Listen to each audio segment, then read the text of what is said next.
In the summer of 1843, when the air itself felt like punishment, a whisper began moving through the plantations of St. Landry Parish. They said there was a woman on the Brantham estate who fed the master's sons from her own breast, though she wasn't their mother, nor even their kin. They called her the Milk Woman.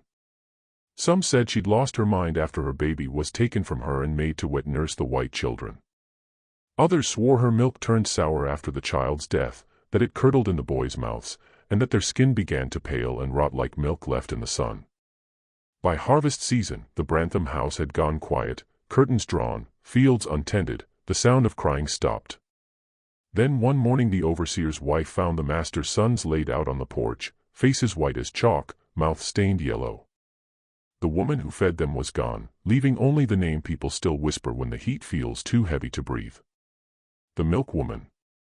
Before we uncover what really happened on the Brantham plantation that summer, before we open the cellar where truth and rot sleep side by side, make sure you subscribe to the Macabre Record.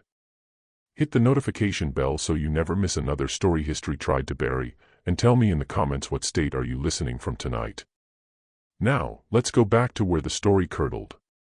Louisiana, 1843. Spring came to St. Landry Parish the way rot comes to fruit, slow, sweet, and irreversible. The cane fields glistened under a haze so thick it blurred the distance between sky and soil.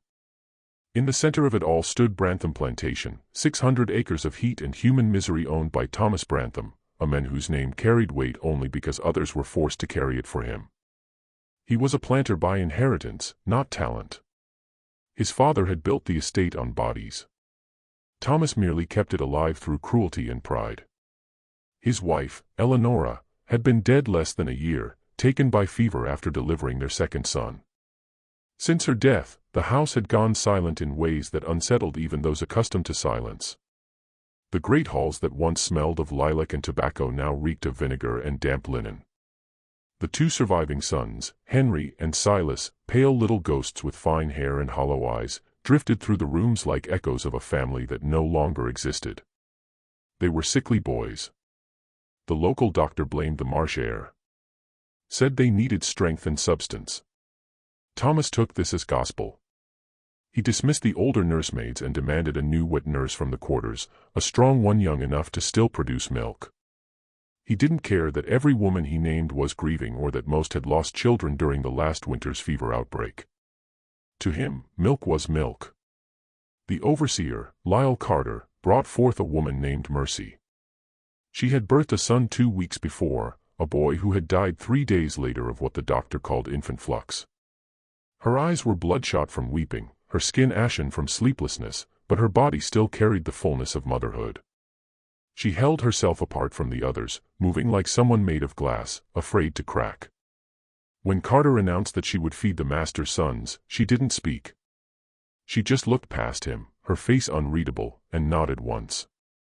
The first feeding happened in the nursery under the portrait of Eleanora Brantham, the dead mistress, whose painted eyes seemed to follow every movement. Mercy sat stiffly in a rocking chair, her dress loosened, her infant gone, but her body still bound by its memory. Thomas stood nearby, watching without shame, his sons at her breast. The sound of nursing, the soft, greedy suckling, filled the room like a prayer spoken backward. When it was done, the boys slept peacefully for the first time in weeks. Thomas called it a miracle. Mercy buttoned her dress in silence and turned to leave, but the older housemaid crossed herself as she passed and whispered under her breath, "God help the Milk Woman." By nightfall, the name had spread through the quarters. The Milk Woman, a name born of pity, a name that would soon taste like fear. The days after the first feeding passed like slow thunder, quiet, heavy, and waiting to break. Mercy stayed in the big house now, sleeping on a cot beside the nursery door. Each dawn she rose before light, washed in silence, and went to the boys when they cried. Henry, the older one, latched eagerly. Silas whimpered before he fed, his little hands clutching her skin as though trying to claim what wasn't his. Each time they drank, she felt a sharp pull deep in her belly, something more than pain, something that made her want to scream and weep at once. When she returned to the quarters for her meals, the other women stopped talking. They turned away from her as if she carried sickness. Even Aunt Hester, who had known her since girlhood, refused to meet her eyes. "You should have told them no," Hester muttered once, kneading dough at the kitchen table. A mother's milk ain't meant for a master's child. It remembers who it was made for. Mercy said nothing. She couldn't afford defiance. The last woman who refused a house order had been whipped until her back turned to lace. At night, Mercy dreamed of her dead baby. She saw him lying in the cradle where Henry slept, his small brown fingers curled around the white child's wrist. She'd wake to the sound of crying, unsure whose voice it was, hers or the infant's. The smell of milk clung to her skin, no matter how hard she scrubbed. Thomas Brantham grew pleased with himself. He told the doctor his sons were improving. He told the preacher it was God's mercy made flesh. To the overseer, he laughed and said, "The Lord took one black child to save 2 white ones. A fair trade." The doctor didn't disagree. He came once a week, checked the boys' tongues, pressed their bellies, and left laudanum for their nervous fits. He never looked at Mercy longer than a heartbeat. She was invisible to him, a tool that functioned as ordered. But not everyone ignored her. Little Silas began following her with his eyes when she moved about the room. Once when she bent over to pick up a toy, he reached out and smeared his fingers across her breast, whispering something she couldn't understand. Henry scolded him. Papa says, "Don't touch her like that." But Silas only giggled. His teeth were small and yellowing, and his gums bled when he smiled. By the 3rd week, Mercy began to tremble after each feeding. Her head swam. Her breath came shallow. She tried eating more, drinking broth, praying harder. Nothing eased the hollow ache that followed her like a shadow. Her body was giving everything, and yet the boys grew no stronger. One afternoon, when the heat was thick enough to blur the horizon, Aunt Hester caught Mercy pouring her own milk down the drain. "Child," she hissed. You throw away what they hungry for. They'll take it by force. Mercy's hands shook as she set down the bowl. Let them try. By mid-June, the air in the nursery had turned heavy and sour, thick with the smell of sweet milk and sick flesh. The boys no longer laughed or ran through the halls. They slept most hours, waking only to feed, their faces pale as wax, and glistening with a sheen that never dried. Mercy wiped their mouths with damp cloths, and tried not to notice the yellow tinge creeping over their eyes. The younger one, Silas, was the first to fall ill.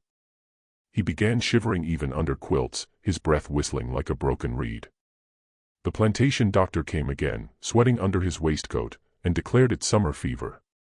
He mixed a bottle of molasses and quinine, handed it to Thomas Brantham, and told him to keep the nurse close. Thomas obeyed, but not out of compassion. He believed Mercy's milk held the cure. "Feed them longer," he ordered. You hear? You keep feeding till they're strong again. Mercy nodded, though her stomach turned at the thought. The child's skin burned against her chest. His lips drew blood when he suckled. Each time she tried to pull away, Thomas's boots thudded across the floor behind her, watching, measuring. When she finished, she could feel the hollowness inside her deepen, a space that had once been her child's, but now felt haunted. That night, she dreamed of water. In the dream, she stood waist-deep in the river, her baby floating just beyond reach. When she tried to call his name, milk poured from her mouth instead of sound. The current turned white around her, thick and bubbling, and the child's eyes opened, pale, empty, and knowing. She woke, gasping, her gown soaked through. The cries from the nursery echoed down the hall. In the quarters, the whispers grew louder. Some said her grief had soured her body. Others whispered that she'd made a trade with something in the swamp to bring her baby back. The name Milk Woman was no longer spoken with pity. It carried weight now, the way a coffin does. Aunt Hester brought her a charm made of twine and bird bones. Told her to hang it by the nursery window. "It keeps the dead from feeding on the living," she said. Mercy tied it there without question. 2 days later, Silas vomited after feeding. What came up was white and clotted like curdled cream. Thomas struck Mercy across the face and told her she'd been careless, that her black sickness was killing his sons. The overseer dragged her to the washroom and made her clean the mess while the boys screamed upstairs. When she finished, she caught her reflection in the mirror. Her eyes looked wrong, too bright, too hollow. Her lips were cracked, her skin pale beneath the candlelight. She touched her breast and felt it pulse, heavy and full again, though she hadn't eaten all day. For the first time she wondered what exactly she was feeding them, and what in turn was feeding on her. By July the air inside the Brantham house felt alive, pulsing with heat and rot. Flies clung to the window panes, trapped in the syrup-thick air. The smell of spoiled milk drifted through the corridors, sour and sweet at once, like death trying to disguise itself as life. The servants began crossing themselves when they walked past the nursery door. Mercy felt it, too. Each morning, her chest ached before she'd even begun to feed them. The skin around her breasts had turned pale and veined, faintly bluish, as if the milk had begun to crawl beneath the surface. When she leaned over the cradle, Henry, the elder boy, stared up at her with wide, glassy eyes, too aware for a child his age. "Mama Mercy," he whispered once, voice trembling. Why do you cry when you give us the good milk? She didn't answer. The doctor stopped visiting. He'd told Thomas that some constitutions simply weaken in the summer, and left a bottle of camphor spirits before riding off. Thomas, too proud to beg for another opinion, ordered more feedings instead. He told Mercy that the boys would survive if she just kept doing her duty, if she believed enough in God and the Master's will. But Mercy no longer prayed to the Master's God. Her prayers had turned backward. Quiet, fevered things muttered into the dark. She'd begun lighting candles in the pantry, melting wax onto the floor, whispering to her child whose bones lay somewhere beneath the earth outside. "If I can't feed you my heart," she murmured, then take what's left of me. Don't let them have it all, Aunt Hester found her there one night, kneeling over a bowl of milk with a lock of hair floating in it. "Girl," Hester hissed. You calling something you can't send away?" Mercy looked up, eyes red, mouth trembling. "It's already here." Hester backed away, muttering a prayer under her breath. After that, she stopped speaking to Mercy altogether. That week, Mercy's body began to change. Her appetite vanished. Her skin turned clammy. Her breath smelled faintly of sour cream. When she tried to sleep, her chest throbbed until she woke gasping. She started hearing faint sounds from beneath the floorboards, soft sucking noises, like a baby at the breast. The first night, she thought it was rats. The second night, she realized the noise matched the rhythm of her heartbeat. By day, she forced herself to act as though nothing was wrong. Thomas prowled the halls like a restless hound, snapping at everyone, his temper curdled by fear and whiskey. When Silas vomited blood one afternoon, Thomas smashed a pitcher against the wall and shouted that Mercy was poisoning them with her grief. Mercy didn't argue. She wiped the child's mouth, her face blank. But as she lifted the rag, she saw it. The blood was tinged white like milk stirred into crimson. She looked at her hands and thought she saw them tremble, though she wasn't sure if it was fear or something closer to understanding. By mid-July, no one in the big house slept. The heat refused to break, pressing down like a living thing, and the children's cries came in waves that rolled through the corridors until dawn. The servants took turns fanning the boys at night, but Mercy was the only one Thomas trusted to feed them. Each time she went to the nursery, the others slipped away, whispering that they could smell death on her skin. The boys had stopped calling her Mama Mercy. Now they just stared, eyes wide and unblinking as if something behind her held their attention. When she carried Silas to her breast, he whimpered and tried to turn away, but Thomas stood over them, his face red from drink, barking, "Make him feed. You hear me? Do it." The child latched only when she began humming the lullaby she used to sing for her own baby. The tune seemed to still him for a moment, and he drank until he gagged. When Mercy lifted him away, a thin white line clung to his lip and dripped onto her hand.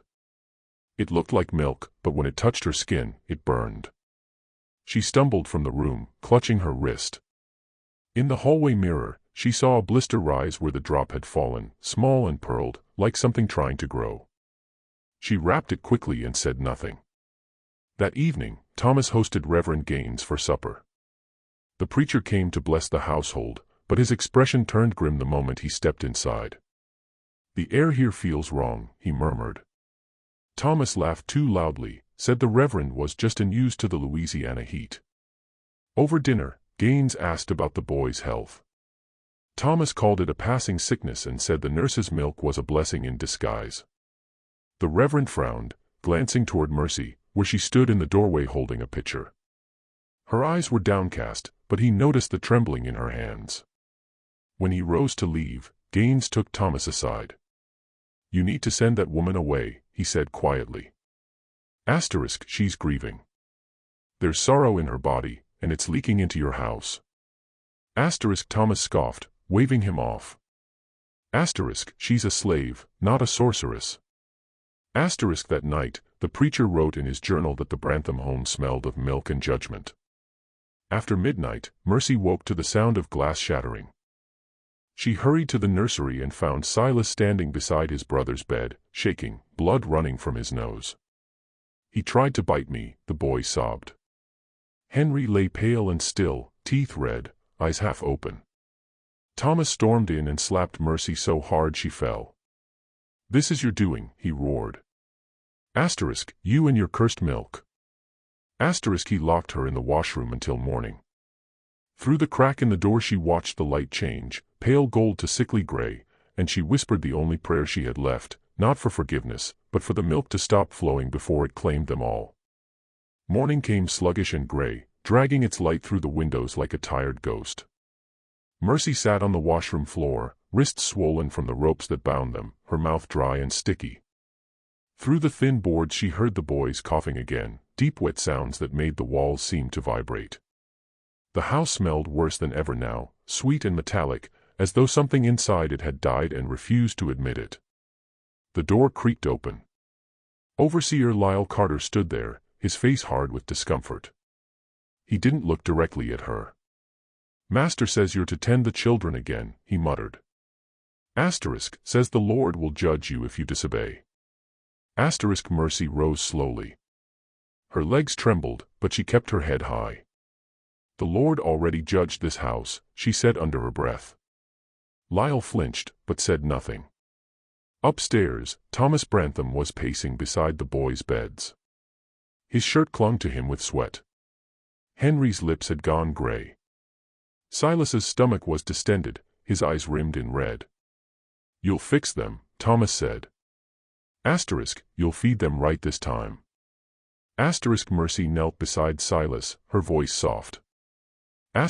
No more, Master. Their bodies can't take it. Thomas's hand cracked across her cheek before she finished the sentence. You do as you're told. She sat, shaking, and drew the boy close. His skin burned. When he latched, a low whimper slipped from his throat. The room went silent except for the wet sound of feeding. Thomas turned away, muttering a prayer. Afterward, Mercy laid Silas back and looked at him carefully. His chest still rose and fell, but his skin had taken on a sheen like wax. Henry stirred in the next bed, eyes half open, whispering, "Mama, it hurts." She reached out, brushing his hair. I know, baby. It won't be long now. That night, the heat broke. A storm rolled over the parish, shaking the shutters, driving rain against the windows. Thunder rattled the floorboards like chains. Mercy crept from her cot and walked barefoot through the hall. She stopped outside the nursery door and listened. Between the thunderclaps came a sound like soft laughter, childish, breathless. When she opened the door, Henry sat upright, grinning through blood-stained teeth. "Mama, he's playing with us," he said, pointing to the empty corner. The baby. What baby? The one you sing to, Henry said. He said he's hungry. Mercy's breath froze in her throat. What baby? The one you sing to, Henry said. He said he's hungry. Thomas burst in at the noise.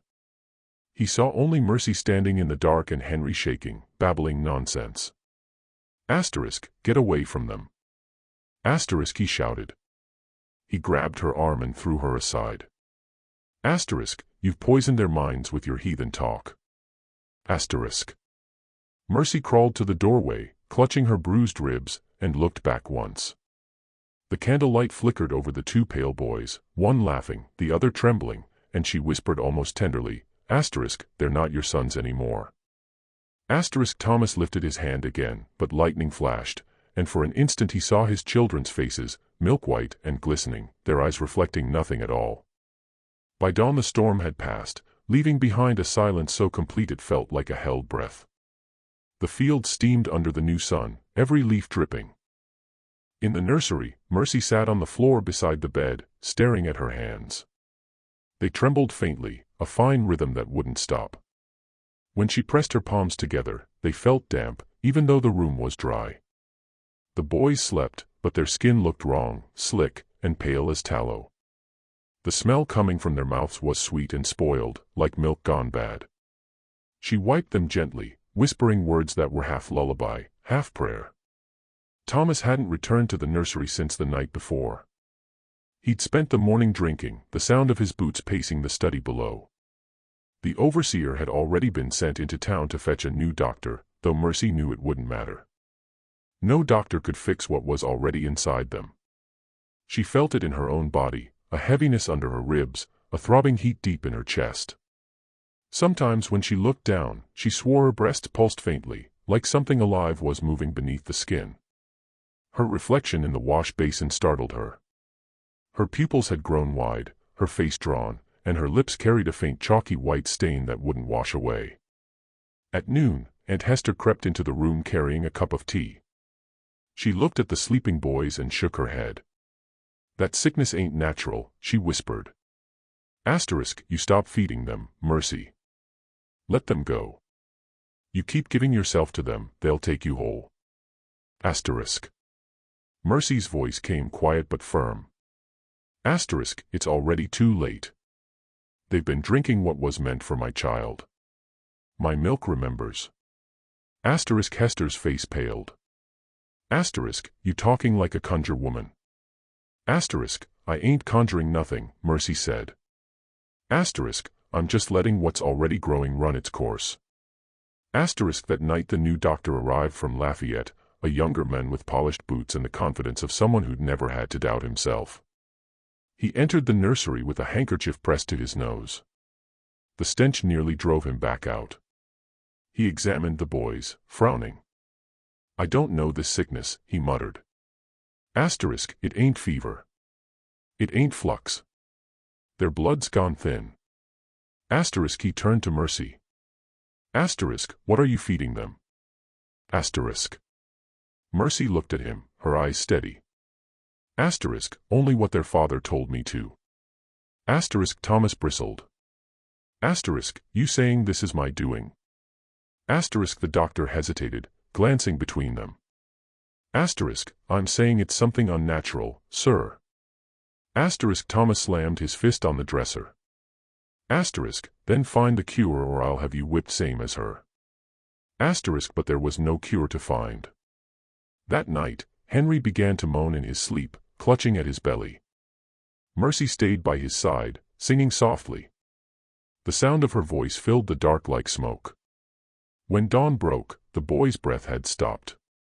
His mouth was still wet with white. Mercy touched his face gently and whispered, Asterisk, one's full now. Asterisk. The morning Henry died, the plantation went silent. The field hands stopped their work when they saw Thomas Brantham carry his eldest son's body down the front steps, wrapped in a linen sheet. His face was gray, not from grief, but from shock, as though he couldn't comprehend that something in his house dared defy him. The white folk in town would later say he looked like a man walking behind his own coffin. Mercy watched from the upper window, her hands pressed to the sill. The world below seemed distant, unreal. She felt no tears, only a strange emptiness, like a wound that had finally closed around itself. In the nursery, little Silas slept fitfully, his breath rattling, the skin around his eyes turning waxy and translucent. He whispered his brother's name over and over in a fever dream.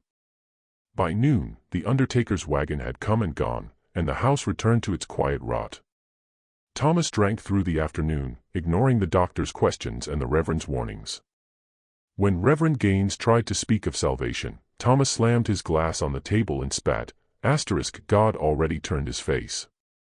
Don't talk to me of mercy. The Reverend left before sundown, his Bible clutched tight. Mercy went to the kitchen where Aunt Hester sat by the fire. He's gone, Mercy said flatly. Hester nodded, eyes glistening. Child, you got to run, she whispered. That man will hang this on you. He'll tell everyone you cursed his blood. Mercy stared into the flames. If I run, it follows. If I stay, it ends. That night, she was ordered to feed the remaining child again. Thomas burst into the nursery, reeking of whiskey, his shirt half undone. You'll nurse him till he's strong, he slurred. Or I'll see you flayed. Mercy didn't answer. She sat in the rocker, Silas limp against her chest, his tiny body fever-hot and twitching. He latched weakly, his eyes rolling back. Thomas watched, swaying on his feet, muttering prayers and curses in the same breath. When the boy finally released, Mercy noticed streaks of white at the corners of his mouth, thicker than before, clinging to his lips like glue. His breath smelled sweet, almost floral. Thomas didn't see it. He had stumbled toward the hall, mumbling about burying one son and saving another. Mercy placed the child in his crib and brushed his hair back from his damp forehead. Sleep now, she whispered. Dream of fields without fences. Before leaving the room, she walked to the hearth, knelt beside the small iron kettle she'd hidden there, and lifted its lid. Inside, half filled with thick, pale liquid, the milk rippled though no wind stirred it. She dipped her finger and touched it to her tongue. It tasted of salt and ash. A smile flickered, then vanished. By midnight, thunder rolled again over St. Landry Parish. In the nursery, Silas whimpered and clawed at his throat, gasping as if something inside him wanted out. Mercy stood in the doorway and watched until the crying stopped. Thomas Brantham did not sleep that night. The house creaked and moaned as if the storm outside had seeped into its bones. He sat in his study with the shutters drawn, the air thick with the sour smell of spilled whiskey. Somewhere upstairs Mercy's slow footsteps moved across the floor, pacing like a restless spirit. Every time he closed his eyes, he saw his sons' faces, Henry's gray stillness and Silas's open mouth, white foam glistening on his lips. At dawn, the overseer, Lyle Carter, found Thomas sitting at his desk, trembling hands clutching a half-written letter to his brother in Charleston. The line must end with me, it said. He crumpled it before Lyle could see more. Go fetch that woman, he ordered. Bring her to me now. Mercy entered the study quietly, her bare feet leaving pale marks on the wood floor. Her dress hung loose on her shoulders. Her eyes were calm, detached, as if whatever bound her to the world had already come undone. Thomas rose unsteadily. What did you do to them? He demanded. She didn't answer. He crossed the room in 3 strides and grabbed her chin, forcing her to look at him. You poisoned my bloodline. You put some devil's sickness in my boys. Her voice, when it came, was soft. I gave them what was left of me. Thomas slapped her, a wild open-handed strike that sent her sprawling. You think that's clever talk, he snarled. You think you're some conjure witch. You'll hang for what you've done. From the corner of her eye, Mercy saw the family Bible on his desk, its pages warped from humidity. She pointed to it. You think that book ever spoke your name? She asked quietly. It was written for men who think mercy is weakness.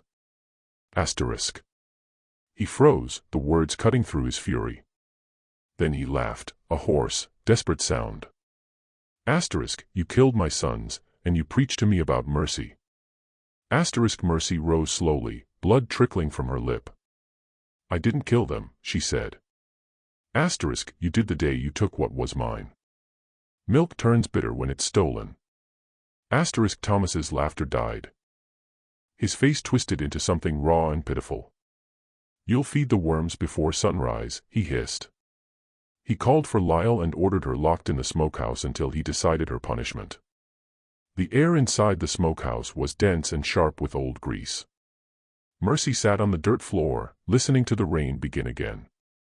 She thought of her baby's small fingers, of his mouth searching for her, and of the sound of Silas choking on his last breath. She closed her eyes and began to hum the lullaby again, slow, patient, the tune her mother once sang on nights when the world felt cruel. The song wound its way into the dark, soft as breath, and the flies buzzing in the rafters quieted as though listening. By the time Lyle returned with her supper, Mercy was still humming. The bowl of corn mush trembled in his hands. You stop that, he said. Asterisk, you stop that singing right now. Asterisk, but she didn't.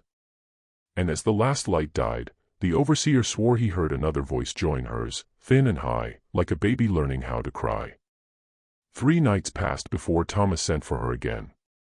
During those days, Mercy remained in the smokehouse, locked away like meat left to cure. The heat grew unbearable.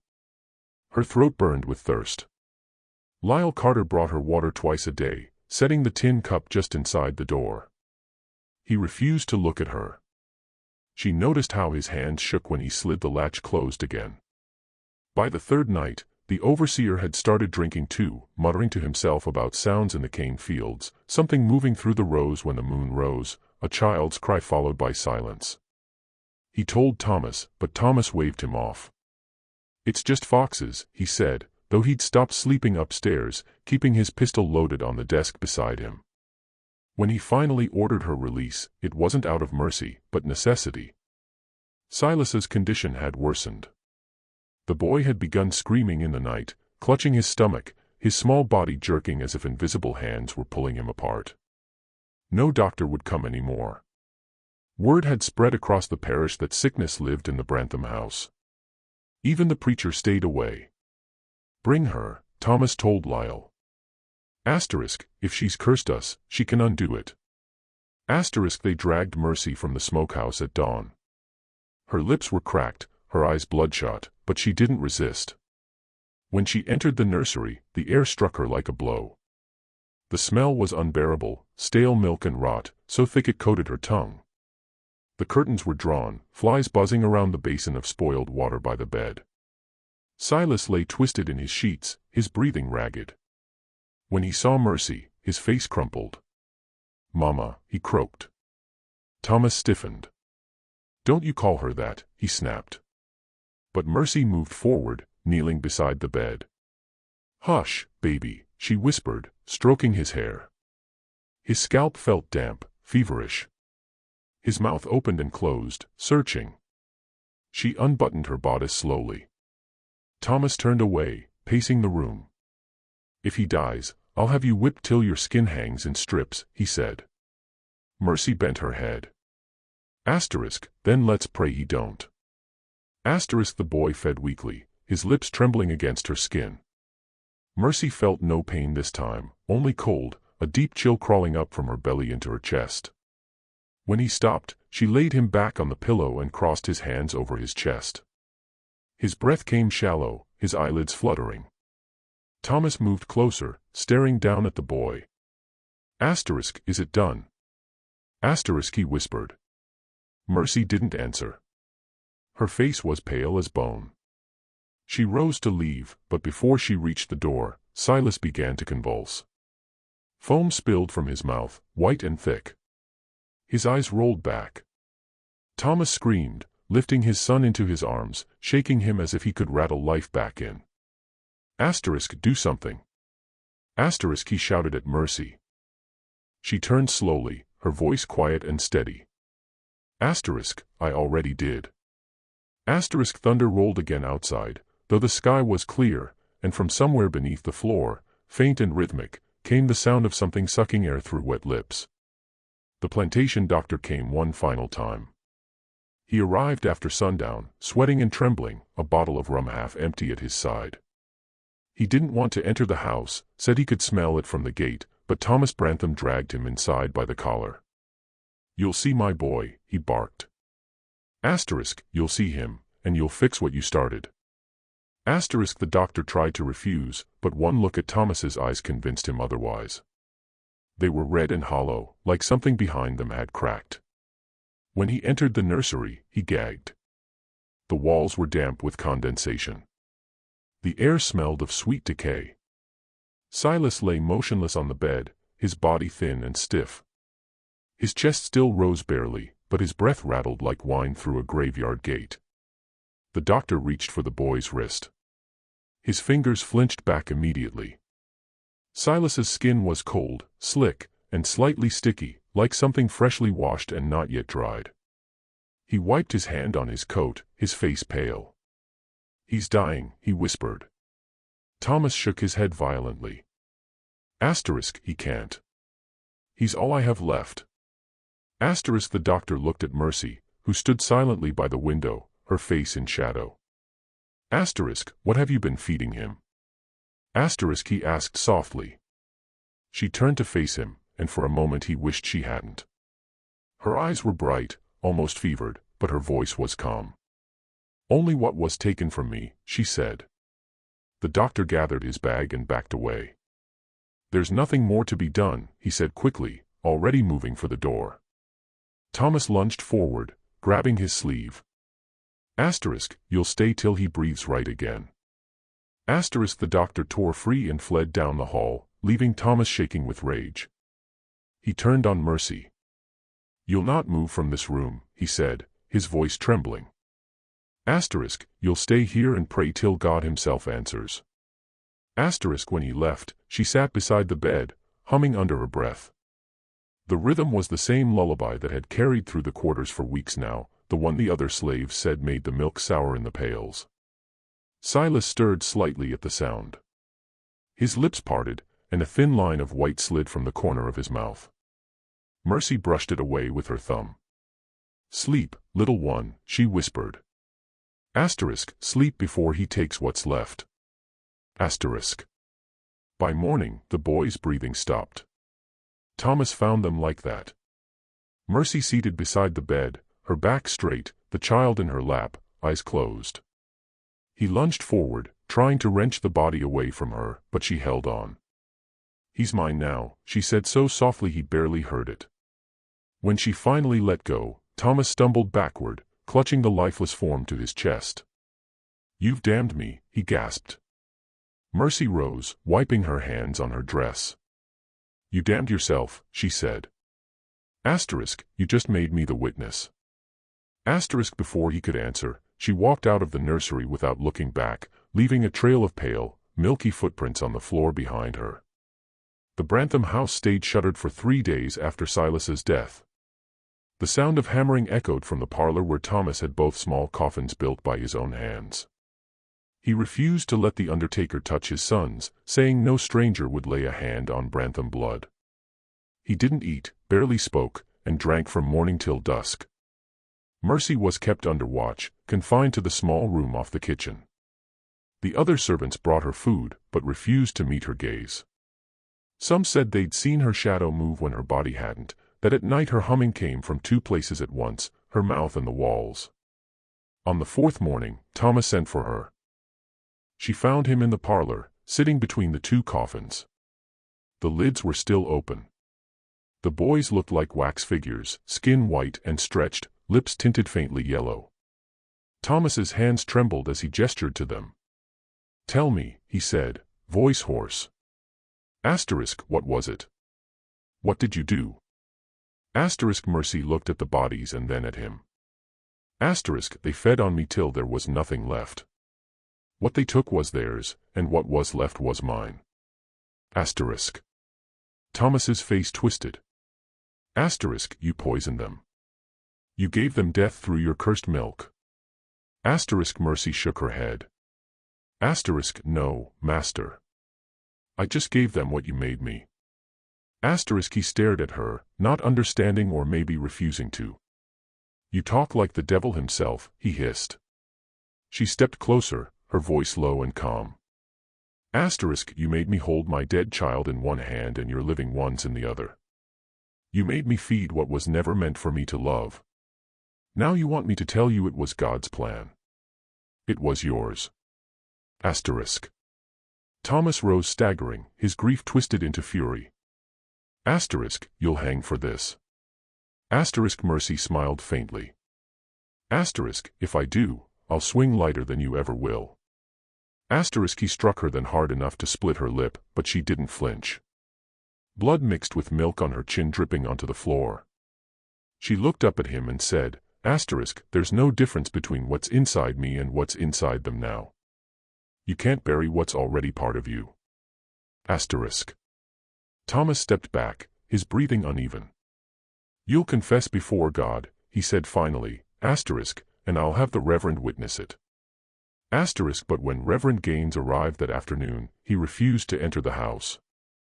He stood on the porch, hat in hand, eyes on the shut windows. This place is unclean, he said. Asterisk, there's nothing left in there for God to see. Asterisk. That night, the servants heard the sound of breaking glass and Thomas shouting scripture at the walls. Mercy sat quietly in her room, staring at her hands. The bruises on her wrists had begun to fade, leaving faint white marks that gleamed under the candlelight, like scars or the beginnings of something new trying to grow beneath the skin. By the end of that week, no hymn nor prayer could soften the house's decay. The walls themselves seemed to breathe, the air thick and still, carrying the odor of spoiled milk and sweat. The servants spoke little, their eyes fixed to the ground when Thomas passed. They'd begun calling the Brantham estate the house of curdled mercy. Thomas barely ate, barely slept. He wandered from room to room like a man searching for something that no longer existed. Sometimes he stopped in front of his son's coffins and whispered lullabies his wife had once sung, his voice cracked and uneven. At other times he screamed into the empty hallways, swearing that he heard footsteps upstairs or a child crying behind the walls. In the quarters the whispers about mercy turned into dread. The field hands said the cows had gone dry. The hens stopped laying. A few claimed they'd seen her at night by the well, whispering into the bucket before drawing up water as white as cream. Lyle Carter, the overseer, tried to quiet the rumors, but even he began crossing himself when he heard her humming. One night, Thomas stumbled out to the quarters, drunk and wild-eyed. He kicked open the door to Mercy's room and grabbed her by the arm. You'll undo what you've done, he slurred. Asterisk, you'll make it right. Asterisk, Mercy didn't struggle. Her eyes were calm, almost pitying. It's already right, she said softly. Asterisk, they're free now. Asterisk, Thomas's grip tightened. Asterisk, free. You think you freed them by killing them. Asterisk, her voice barely rose above a whisper. Asterisk, you did that long before I touched them. Asterisk, he shoved her back onto the bed. You talk like you ain't human, he spat. Mercy smiled faintly, her teeth catching the candlelight. Asterisk, you made sure of that. Asterisk, Lyle arrived moments later, drawn by the shouting. He hesitated in the doorway, torn between duty and fear. Master, he said carefully. Asterisk, you ought to leave her be. The men won't work if they see you beating her again. They say she's marked. Asterisk, Thomas turned on him, face red, veins bulging. Asterisk, she's filth, not magic. You hear me? Asterisk, but Lyle's eyes stayed fixed on Mercy, who was now sitting upright, her shadow stretching long against the wall behind her. Too long, too thin, its head bent in the wrong direction. That night, the fields filled with the sound of moaning cattle. At dawn, they found 3 dead near the fence line, their mouths foamed white. Thomas blamed Mercy, of course. He stormed into the kitchen, shouting that she was poisoning everything she touched. The servants scattered, terrified. Aunt Hester stood her ground long enough to say, Asterisk, Master, the poison's in you. She just stirred it. Asterisk, he struck her across the face and ordered Mercy locked in the attic this time, Asterisk, where she can't spread her sickness. Asterisk, Mercy said nothing as they dragged her up the narrow stairs. But as they bolted the door behind her, she whispered through the wood, her voice soft and calm.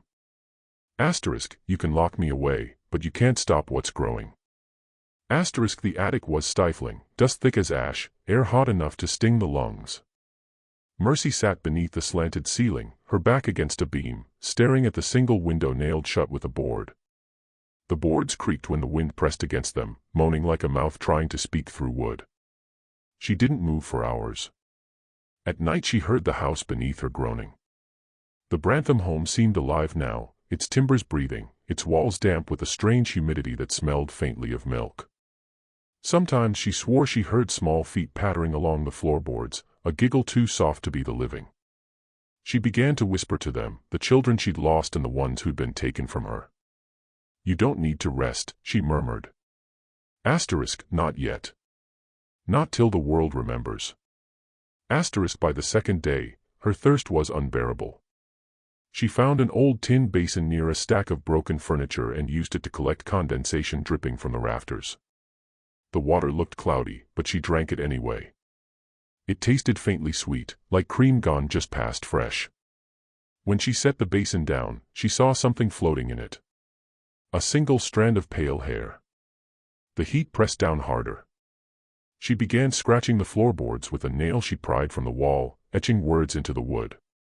At first she carved her child's name, then small prayers she half remembered from the old days before the Branthams bought her. But as the hours dragged on, the words turned strange, loops and symbols she didn't recognize but felt rather than knew. The air grew thicker. From below she heard Thomas shouting again, cursing at the servants, at God, at the world that no longer obeyed him. His rage made her smile. You can't order the milk to turn sweet again, she whispered. On the third night, she woke to a sound like dripping water. But when she looked up, the ceiling beams glistened. The wood was sweating, a pale, viscous liquid oozing from the seams. It gathered on the floor in small pools, each reflecting the candle's flame in trembling ripples. She touched one with her finger. It was warm, almost alive. A sudden noise below startled her, a door slamming, boots pounding up the stairs. Thomas's voice slurred with drink shouted, Asterisk, you'll speak what you've done. You'll confess it before God. Asterisk, he reached the attic door and began hammering at the lock. Asterisk, I'll burn this house if I have to. Asterisk. Mercy backed into the corner, her face calm, her body still. The liquid on the floor vibrated at the sound of his voice. When the lock snapped and the door flew open, the smell hit him, sweet and rotten. The floor glistened as if coated in cream. Thomas froze. Candlelight danced on Mercy's face. Her eyes caught the flame, reflecting it white. I told you it's already growing, she said. Thomas staggered back a step, his boots slipping in the wetness. He didn't notice the nail she still held in her hand, or the words she'd carved into the boards beneath her. Mercy's milk remembers Thomas Brantham had never known fear that lingered. The kind he'd known came from jealous storms, debts, the kind a man could face down and bury under anger or whiskey. But this was different. It moved slower, like rot beneath fresh paint. When he looked at the woman crouched in the attic corner, her face half lit by candlelight, he felt it settle deep in his bones. Asterisk, what in God's name have you done? Asterisk, he whispered. Mercy didn't answer. The candle flame trembled in the thick air, the floor beneath her glistening like cream spilled over wax. The carved words seemed to breathe. Mercy's milk remembers a faint bubbling sound rose from between the boards, soft but constant. Thomas stepped closer, lifting the candle. His boot sank slightly, and when he drew it back, something white clung to the leather, thick, sticky, almost glowing. The smell hit him next. Sweetness turned rancid, like fruit left too long in the sun. You poisoned my house, he said hoarsely. Asterisk, you brought sickness and devilry. Asterisk, Mercy tilted her head. Asterisk, your house was sick before I ever walked through its doors. Asterisk, her voice was almost gentle, almost sad. Asterisk, all I did was feed it. Asterisk, the candle sputtered, and the flame stretched high before dying. The room dropped into darkness.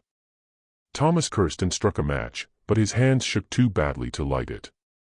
When the flame finally caught, he saw her standing closer than before. Her eyes gleamed wetly in the half-light. Asterisk, do you hear them? Asterisk, she whispered. He did. The faint sounds under the floor, sucking, gurgling like a baby trying to nurse. It was everywhere now, rising from the beams, from the walls themselves. Thomas stumbled back. Asterisk, stop it. Stop whatever this is. Asterisk, Mercy's voice stayed calm. Asterisk, it's not me you're hearing, Master. It's what's left of them. You kept taking and now they're taking back. Asterisk, the candlelight flickered again. Something small rolled from the shadows near the wall. A glass jar. Its wax seal cracked. It bumped against Thomas's boot. Inside a cloudy liquid sloshed, streaked with red. There were things floating in it, tiny shapes the size of a child's fingers. Thomas dropped the candle. It went out, plunging the room into blackness. The jar shattered. Warm liquid splashed across his hands and face. He gagged at the smell. Sweet, metallic, human. From the corner, Mercy began to hum. The same lullaby that had lulled his sons to sleep. Thomas screamed, fumbling for the door, but the handle was slick. His palms slipped again and again. Behind him, her voice grew louder, joined by smaller voices, a chorus rising from the cracks. When he finally burst into the hallway, gasping, the sound followed him, 100 tiny mouths drawing breath all at once. Downstairs, the house staff looked up from their prayers. The master came stumbling down the stairs, his shirt soaked, face pale, eyes wide as coins. He didn't say a word, just kept wiping his hands, whispering over and over, asterisk, it won't come off. Asterisk. And upstairs, Mercy's humming went on. Slow, patient, endless. The next morning, no one dared enter the big house until the sun was high. The overseer, Lyle Carter, found Thomas Brantham sitting in the parlor with both hands submerged in a basin of water gone cloudy and white. His sleeves were rolled up, skin raw from scrubbing. He didn't look up when Lyle spoke his name. Sir, Lyle said softly. Asterisk, the men won't work the fields. They say the air smells wrong. Asterisk, Thomas kept washing. It's the milk, he murmured. Asterisk, it's in everything. Asterisk, Lyle frowned. Asterisk, what milk, sir? Asterisk, Thomas raised his hands. The skin of his palms had turned pale and blistered as if scalded. It came out of the walls, he whispered. Asterisk, from her. From the boards. It's inside the house now. Asterisk, Lyle stepped back. Asterisk, you need rest, sir. You need the preacher. Asterisk, asterisk, the preacher won't come. Asterisk, Thomas looked up at him finally. His eyes were rimmed in red, pupils wide. Asterisk, God's not in this house anymore. Asterisk, that night, the staff heard Thomas's footsteps pacing above them over and over until sometime near dawn when the sound changed, stumbling, dragging, then silence. Lyle went up the stairs with a lantern. The smell met him before the door did. Sweet, cloying, sick. He found Thomas slumped in the chair by the boys' coffins, his mouth hanging open, a thin trickle of white foam sliding from his lips. His body was still warm. The lantern light caught the empty glass beside him. On the table next to it sat a small clay jar. Its wax seal was broken. Inside, a viscous residue clung to the rim. Lyle stumbled back, crossing himself. He called out for the other servants, but no one came. When he turned again, he saw Mercy standing in the doorway. Her dress was torn, her skin gleaming with sweat, but her face was calm, almost serene. You, Lyle whispered. Asterisk, you did this. Asterisk, she shook her head. Asterisk, he did it to himself. I only left him what he wanted. Asterisk, Lyle raised the lantern, trembling. Asterisk, you're cursed. Asterisk, Mercy stepped closer, the light flickering across her face. Asterisk, no, I'm what's left when Mercy runs out. Asterisk, he dropped the lantern. It hit the floor and burst, flames licking across the boards. Mercy didn't move. The fire spread fast, too fast, as though the wood had been waiting for it. Lyle fled down the stairs, shouting for the others. But by the time they reached the yard, the Brantham house was already burning. The fire climbed quick and hungry. Flames pale as candlelight devouring the roof in minutes. The sound was strange, not the crackle of wood, but a low hiss, wet and steady like boiling milk. Someone screamed that Mercy was still inside. No one went back for her. They stood in the fields, watching as the house collapsed into itself, smoke rising thick and white into the dawn. When the last beam fell, the fire hissed out all at once, leaving only steam and the faint smell of sweetness in the air. And from within the ashes, a lullaby carried, soft, steady, and unbroken. When the fire finally died, the ash settled over the fields like pale snow. The house was gone. Every beam, every wall, every trace of the Brantham name burned to dust. Only the stone chimney remained, blackened and cracked. The slaves stood at a distance, eyes wide, faces lit by the last orange glow. No one spoke. Even the frogs had gone silent. At dawn, Lyle Carter led a few men through the wreckage. The ground still smoked in places, heat shimmering in the air. "Don't touch nothing," he warned. Just see if she's in there. They found the bones of Thomas Brantham first, charred, curled into himself like a child. His jaw was locked open, teeth stained white. The doctor later said it wasn't fire that killed him, but suffocation. His lungs filled with a thick curdled substance that hardened when it cooled. Of Mercy, there was no sign, not a single bone, no scraps of cloth, only a ring of blackened floorboards, smooth and gleaming as glass where the attic had once been. When the men stepped near, the air shimmered with heat, and the faintest smell of milk turned. Lyle crossed himself and ordered everyone out. That night, rain began to fall, a soft, steady drizzle that turned the ash to paste. It rained for 3 days straight, flooding the fields. The cane rotted in the ground, the stalks bending and collapsing under their own weight. The overseer tried to rally the men, but none would touch the fields. They said the soil was spoiled, that it wept white when you pressed your hand into it. Within a week, Brantham Plantation was abandoned. The neighboring planters came to gawk at the ruins, muttering about God's wrath, about curses and sins that finally demanded payment. But when one man tried to salvage bricks from the chimney, he fell sick before nightfall, vomiting, feverish, his breath sour as buttermilk. By morning, his tongue had turned white. The land was left to rot. Vines crept over the fences, and the road to the main house disappeared under weeds. Travelers started avoiding the area, saying they could hear crying in the fog or smell something sweet when the wind blew east. Months passed before anyone dared return. When a group of freed men came through looking for shelter, they found the remains of the house still warm beneath the surface. In the ashes, they uncovered something strange. Glass shards fused into the earth, the shape of small jars melted together. Inside one fragment, still intact, was a residue, white, chalky, and dry. They buried what they found under a cypress tree by the river, marking it with stones. As they left, one of the men swore he heard humming coming from the water. By the following spring, new growth covered the ruin. Wild flowers bloomed where the house had stood, their petals pale and waxy, their scent faintly sweet. The locals stopped calling it Brantham Plantation. They called it the Milk Ground, and no one farmed there again. Years passed before anyone dared step foot on the Brantham land again. The road leading to it had vanished under creeping vines. The fences had sunk into the mud, and the fields were nothing but a sea of wild cane and whispering reeds.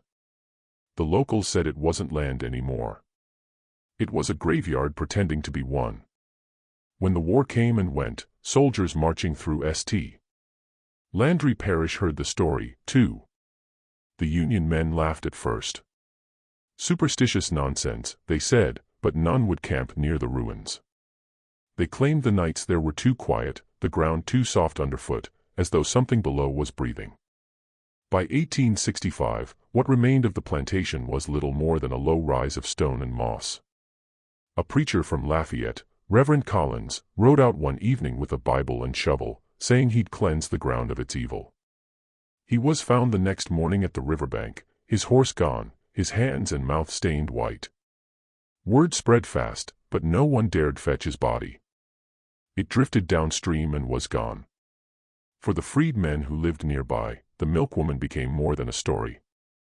It became a warning. Mothers whispered her name to keep their children close after dark. "Don't wander too far," they'd say. Asterisk, she's still looking for her baby, and if she finds you first, she'll take you in her arms and never let go. Asterisk.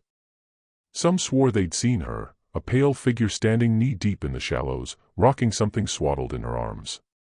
Others said they heard her humming on nights when the mist rolled in from the cane fields, low, mournful, and somehow comforting. But not all who spoke her name did so in fear. Among the older freed women, her story carried something else, quiet reverence. They said she was justice that wore a mother's face, that she gave back what the masters took and turned their greed into sickness. She didn't curse them, one woman told her granddaughter. Asterisk, she just fed them the truth. Asterisk, decades later, travelers still avoided that road. Those who did pass near the old grounds claimed strange things. Calves born with milk-white eyes. Water drawn from nearby wells that smelled faintly sweet. A milky film forming on the surface of puddles after rain. A few curious men from town came to dig, prospectors hoping to find silver or relics left behind by the Branthams. None stayed long. One fell ill within days. Another swore he heard crying from the earth itself. They left their shovels and never returned. When the river flooded that year, it washed over the ruins and left behind a pale residue that hardened like chalk. From the road under moonlight, it looked almost beautiful, like the earth itself had been painted white. The old people said that was her doing. Mercy's milk still remembers, they whispered. And as long as that ground stayed pale, her story wasn't finished. By the 1880s, the tale of the Milk Woman had grown into something between sermon and superstition.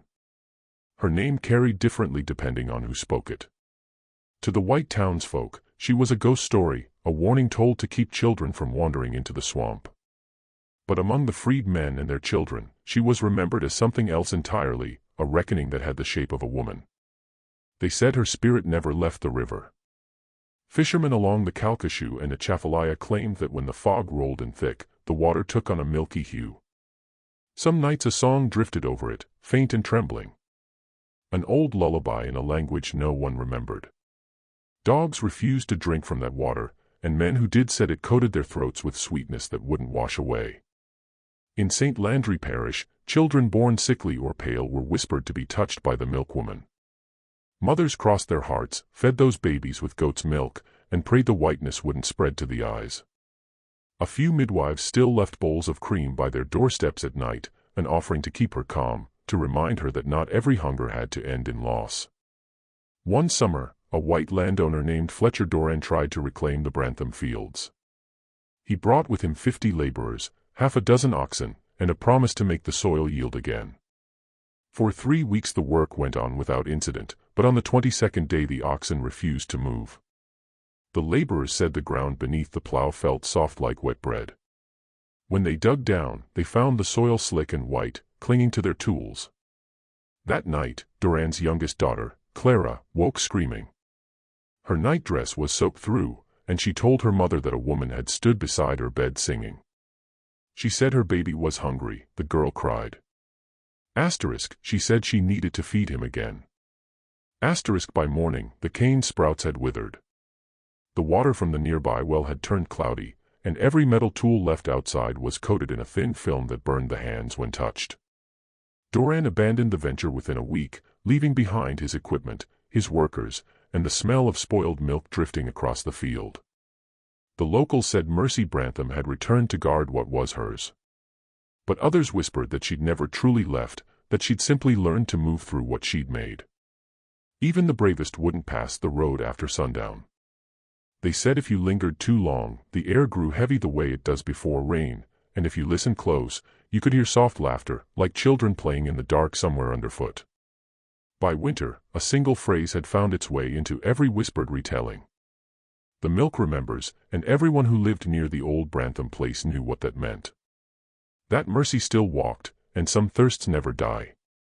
In 1865, long after the war's smoke cleared, and the South tried to name its ruins Pride, a group of Union soldiers passed through St. Landry Parish on their way to New Orleans. They found the Brantham lands overgrown and strangely quiet. The fields shimmered with a faint white dust, as if frost had fallen despite the heat. The lieutenant leading them, a man named Samuel Ward, noted in his journal that the air tasted sweet, like sugar gone wrong. They camped by the river for 2 nights. On the first, the men joked about ghosts and curses, laughing at the foolishness of locals who still spoke of the Milk Woman. But by the second night, the laughter stopped.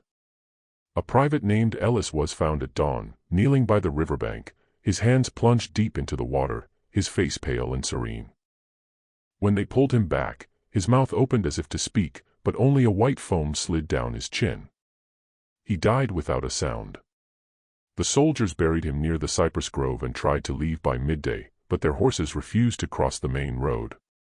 One of the men swore he saw a woman standing in the shallows cradling something wrapped in cloth. She didn't move, didn't blink, just watched them as they rode away. Back in New Orleans, Lieutenant Ward submitted a report describing the strange death, the color of the soil, and the smell that clung to their clothes. The army marked it as natural causes and filed it away. Ward resigned his post within the year. He told friends the war had shown him too much death, but his wife said otherwise, that he'd wake in the night, gasping, clawing at his throat as if drowning in milk. Over the following decades, scavengers and trespassers came and went, chasing rumors of buried gold and hidden silver. They found nothing but sickness. Men who drank from the wells near the river fell ill, coughing up phlegm the color of cream. Livestock brought to graze there refused to eat. Even the birds avoided nesting in the old oaks. When a pair of brothers from Baton Rouge bought the property in 1879, they hired freedmen to clear the brush. On the second day of work, one of the men uncovered something half buried in the mud. A small wooden box sealed with wax. Inside were fragments of glass and a folded scrap of parchment. The writing long faded, but one line could still be read. "She feeds the hungry still." The brothers ordered the box thrown into the river and left that very night. By the time the century turned, the plantation had been erased from maps. Travelers passed through St. Landry Parish without knowing what had stood there. But locals remembered. They always did. On humid nights, when the mist settled low, the old folks said you could still smell it, sweet and faint, like milk left too long in the sun. And if you followed that scent to the water's edge, you'd hear her humming, always humming. By the turn of the new century, the story of the Brantham plantation had passed from memory into myth, until a man named Dr. Elias Northwood came searching for it. He was an academic from Chicago, thin and bookish, traveling the South to record folklore of the Reconstruction generation. In 1911, he arrived in St. Landry Parish with a notebook, a fountain pen, and no belief in ghosts. He found an old freed woman living near Opelousas, who agreed to speak with him. Her name was Esther King, and her skin was the color of smoke. Her hands trembled, but her eyes were sharp. When Northwood asked if she knew of the Milk Woman, Esther looked at him for a long time before answering. "She wasn't no ghost," she said. She was a mother. And the master made her feed his sons what was meant for her own. You tell me, Mr. Scholar, what you think that does to a woman's soul. Northwood, cautious not to offend, asked if mercy was real. Esther nodded once. Real as you and me, but grief don't die, sir. It learns how to live in other ways. Over the next 2 days, he filled 20 pages of his notebook with what she told him, the fire, the white fields, the humming that still came from the river at night. Her account was vivid, too detailed to dismiss as rumor. When he asked how she knew so much, she smiled faintly and tapped her chest. My mama worked that house. She saw mercy carried out. Northwood tried to confirm her story. He searched parish records, old maps, anything that mentioned the Brantham name. The courthouse clerk found one entry. Estate dissolved by fire, 1843, no mention of cause, no survivors listed. He requested land deeds, but those pages were missing, too. In frustration, he wrote to the Louisiana Historical Society. There is a legend here about a woman whose milk turned to poison and whose grief fed the earth itself. They call her the Milk Woman of Brantham. The people speak her name as both curse and comfort. He returned to Chicago that winter, but the story clung to him. He began lecturing about maternal folklore and the body as vessel of vengeance. His peers dismissed it as Gothic fancy, a northern man's fascination with southern misery. Yet something strange followed him home. His students reported that he kept a bowl of milk on his desk, replacing it every morning. When asked why, he said it was for remembrance. In 1913, Dr. Northwood was found dead in his study. His notes were soaked through, pages warped with a white sticky residue. On the last page, he'd written 4 words scrawled in shaking ink. Mercy's milk remembers still, his death was ruled natural. The notebook was sealed in the university archives. But years later, a janitor claimed that some nights when the halls were empty, he could hear humming coming from that locked cabinet, soft, steady, and terribly sad. Decades later, long after Dr. Northwood's death had faded from the papers, his journal resurfaced in the hands of another researcher, Professor Charles Leland, a folklorist from Tulane University. It was 1938, the Depression still gripping the South, and the WPA had sent him to collect cultural relics from rural parishes. He came to St. Landry, hoping to find ghost stories. But what he found was a pattern. Every family that had ever settled near the Brantham ruins had suffered a peculiar curse. Children born there were often sickly, pale, their eyes clouded before they could walk. The mother's milk spoiled too soon, or worse. It turned watery and thin.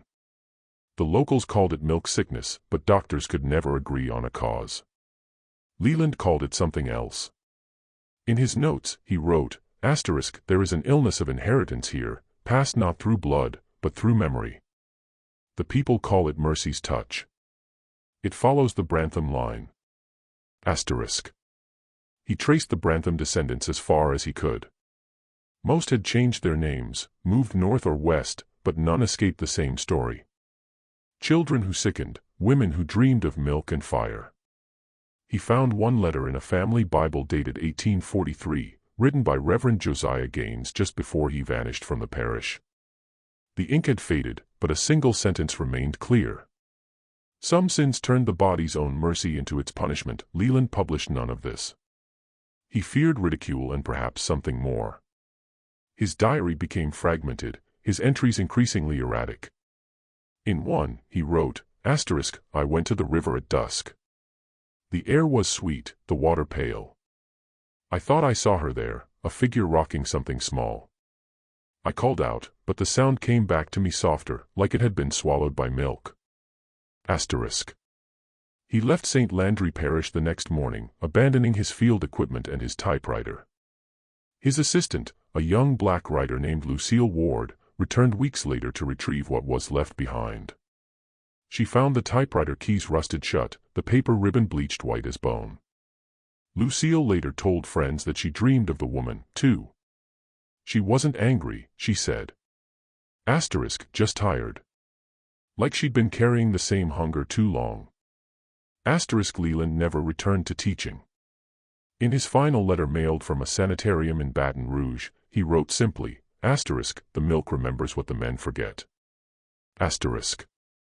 His research went missing soon after his death, but fragments survived. Photographs of the riverbank, letters, sketches of symbols carved into the old cypress trees near the site. Locals claimed the markings matched the ones found scratched into the attic beams of the Brantham house after the fire. By mid-century, the Milk Woman had become part of Louisiana's folklore. The story told in whispers at wakes and whispered again when milk curdled before dawn. And even as new generations tried to forget her, the ground never did. Time turned the Brantham story into a legend and legends into folklore. But truth, like milk left to sour, has a way of rising back to the surface. By the 1970s, the land where the Brantham plantation once stood was little more than an overgrown marsh swallowed by cypress and cane. Developers from Baton Rouge saw only cheap acreage and the promise of profit. They planned to drain the swamp, clear the trees, and build a sugar mill. Work began in August of 1974. Bulldozers tore through the earth, and for the first few days the crew made quick progress. Then came the smell. It began at dawn on the 5th day, sweet, clinging, unmistakable. Like warm milk, one foreman said, gagging as the scent spread through the site. The soil itself seemed to sweat, a pale film rising on the puddles left by the machines. By noon, the first man fell sick. He complained of dizziness, then vomited a thick white foam. 2 others followed. Work stopped and the foreman radioed headquarters demanding answers. Environmental inspectors came from Baton Rouge, expecting chemical runoff. What they found was worse. Beneath a layer of clay and roots, the crew uncovered glass fragments fused into the earth, melted together as if by extreme heat. Embedded in the soil were small bones delicate as bird claws. The inspectors sent samples to a state lab in New Orleans.